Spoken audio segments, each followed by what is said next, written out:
नमस्कार, स्वागत आहे तुमचं आपल्या स्टडी पॉईंट या यूट्यूब चॅनलमध्ये। तर पुणे जिल्ह्यातील 9,000 कर्मचाऱ्यांना भविष्य निर्वाह निधीचा लाभ जिल्हा परिषदेने 1,084 कोटी रुपये जमा करण्याचे आदेश। याबद्दल संपूर्ण सविस्तर माहिती या व्हिडिओच्या माध्यमातून जाणून घेणार आहोत। तत्पूर्वी तुम्ही जर आपल्या स्टडी पॉईंट या यूट्यूब चॅनलवरती जर नवीन असाल तर आपल्या या चॅनलला लगेचच लाईक आणि सबस्क्राईब करायला विसरू नका। चला तर मग वेळ वाया न घालवता एकूणच पुणे जिल्ह्यातील 9,000 कर्मचाऱ्यांना कशा पद्धतीने भविष्य निर्वाह निधीचा लाभ मिळतो आहे व कशा पद्धतीने किती कोटी रुपये जमा करण्याचे आदेश देण्यात आलेला आहे ते या ठिकाणी आपण जाणून घेऊया।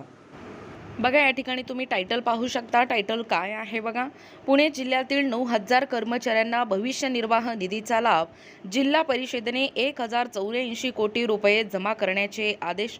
पहा संपूर्ण सविस्तर अपडेट काय सांगतोय। एकूणच अंगणवाडी कर्मचारी आणि आशा कर्मचारी आणि अर्धवेळ परिचारिका आदी विविध नावांनी सरकारच्या विविध योजनांमध्ये काम करणाऱ्या सुमारे 9,015 कर्मचाऱ्यांना भविष्य निर्वाह निधी, ज्याला आपण EPF म्हणतो, आणि पेन्शन योजना लागू करण्याचा जो महत्त्वपूर्ण निकाल आहे तो प्रादेशिक भविष्य निर्वाह निधी आयुक्त अमित वशिष्ठ यांनी दिला आहे। याच निर्णयानुसार पुणे जिल्हा परिषदेने कर्मचाऱ्यांचे आणि नियुक्त्यांचे योगदान मिळून जवळपास 1,084 कोटी 13 लाख रुपये येत्या 60 दिवसात जमा करण्याचे आदेश या ठिकाणी दिलेले आहेत। सेंटर ऑफ इंडियन ट्रेड युनियनचे म्हणजे सीटूचे अध्यक्ष अजित अभ्यंकर आणि सरचिटणीस वसंत पवार यांनी शुक्रवारी पत्रकार परिषदेत याविषयी माहिती दिली। त्यांनीच या प्रकरणी कर्मचाऱ्यांच्या वतीने ही बाजू या ठिकाणी मांडली होती। पत्रकार परिषदेप्रसंगी आशा कर्मचारी संघटनेच्या किरण मोघे, अंगणवाडी कर्मचारी संघटनेच्या शुभा शमीम, उपाध्यक्ष रंजनी पिसाळ आदी या ठिकाणी उपस्थित होते। पुणे जिल्ह्यात 1,986 म्हणजे 1986 पासून अंगणवाडी योजना लागू झाली आहे। तेव्हापासून कार्यरत असलेल्या कर्मचाऱ्यांचा या निर्णयात या ठिकाणी विचार करण्यात आलेला आहे। शासकीय योजनांमध्ये काम करणाऱ्या या कर्मचाऱ्यांना नियमित कर्मचारी मानले जात नाही। त्यांना दरमहा मानधन दिले जाते, जे किमान वेतनापेक्षाही कमी असल्याचा मुद्दा कामगार संघटनांनी उपस्थित केला होता। पूर्णवेळ कर्मचाऱ्यांप्रमाणे कामाचा व्याप असूनही त्यांना कोणत्याही सामाजिक सुरक्षा किंवा आरोग्य योजनांचा लाभ मिळत नव्हता। सरकारी खात्यात काम करत असल्याने खाजगी क्षेत्रातील नियम लागू होत नाही आणि कायमस्वरूपी नसल्याने सरकारी भविष्य निर्वाह निधी मिळत नाही, अशा कात्रीत हे कर्मचारी या ठिकाणी अडकले होते। बघा पुढे अपडेट काय सांगतोय। सीटूने या संदर्भात सरकारकडे वारंवार पाठपुरावा केला होता।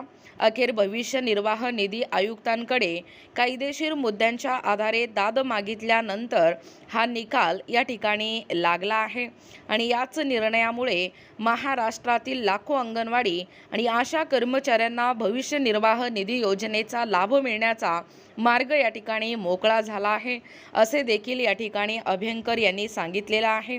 बघा, या ठिकाणी पेपरमध्ये आलेली जी अपडेट आहे तीही या ठिकाणी आपण पाहत आहोत। पाहू शकता, अंगणवाडी आणि आशा कर्मचाऱ्यांना भविष्य निर्वाह निधी लागू। पुणे जिल्हा परिषदला 1,084 कोटी रुपये जमा करण्याचे आदेश। पहा सविस्तर अपडेट काय सांगतोय।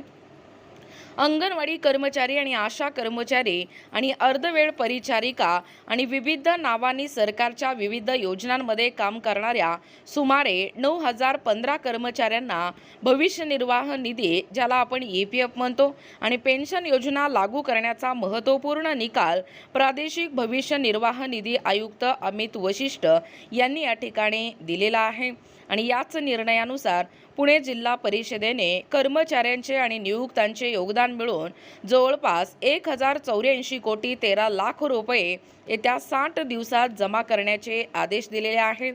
याबाबत सेंटर ऑफ इंडियन ट्रेड युनियनचे जे सीटूचे अध्यक्ष आहेत ते अजित अभ्यंकर आणि सरचिटणीस वसंत पवार यांनी शुक्रवारी तारीख आहे 6 मार्च 2026 रोजी पत्रकार परिषदेत ही माहिती दिलेली आहे।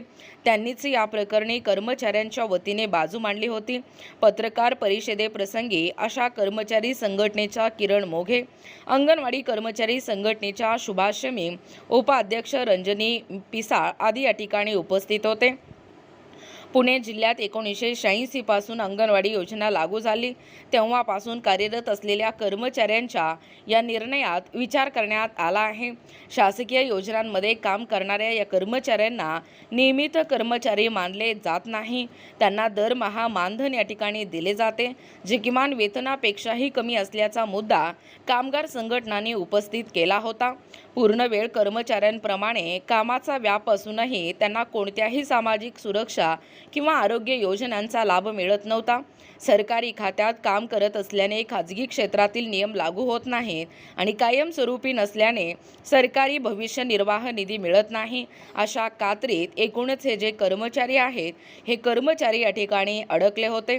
सीटूने या संदर्भात देखील आपल्या सरकारकडे वारंवार पाठपुरावा केला होता. अखेर भविष्य निर्वाह निधी आयुक्तांकडे कायदेशीर मुद्द्यांच्या आधारे दाद मागितल्यानंतर हा निकाल या ठिकाणी लागला आहे आणि याच निर्णयामुळे महाराष्ट्रातील लाखो अंगणवाडी सेविका आणि आशा कर्मचाऱ्यांना भविष्य निर्वाह निधी योजनेचा लाभ मिळण्याचा जो मार्ग आहे तो आता मोकळा झाला असल्याचे अभ्यंकर यांनी सांगितलेलं आहे. बघा, एकूणच अशा पद्धतीने भविष्य निर्वाह निधी जी आहे ती आता अंगणवाडी सेविका आणि आशा कर्मचाऱ्यांना लागू होणार. पुणे जिल्हा परिषदेला एकूणच 1084 कोटी रुपये जमा करण्याचे आदेश येत्या 60 दिवसात देण्यात आलेला आहे. याबद्दल संपूर्ण सविस्तर माहिती या व्हिडिओच्या माध्यमातून जाणून घेण्याचा प्रयत्न केलेला आहोत. अशाच प्रकारचे नवनवीन अपडेट पाहिजे असतील किंवा तुम्हाला जर आमच्या अध्यापनाचे व्हिडिओ आवडत असतील किंवा तुम्ही जर आपल्या स्टडी पॉईंट या यूट्यूब चॅनलवरती जर नवीन असाल तर आपल्या या चॅनलला लगेचच लाईक आणि सबस्क्राईब करायला विसरू नका. भेटूया अशाच पुढच्या नवीन व्हिडिओमध्ये.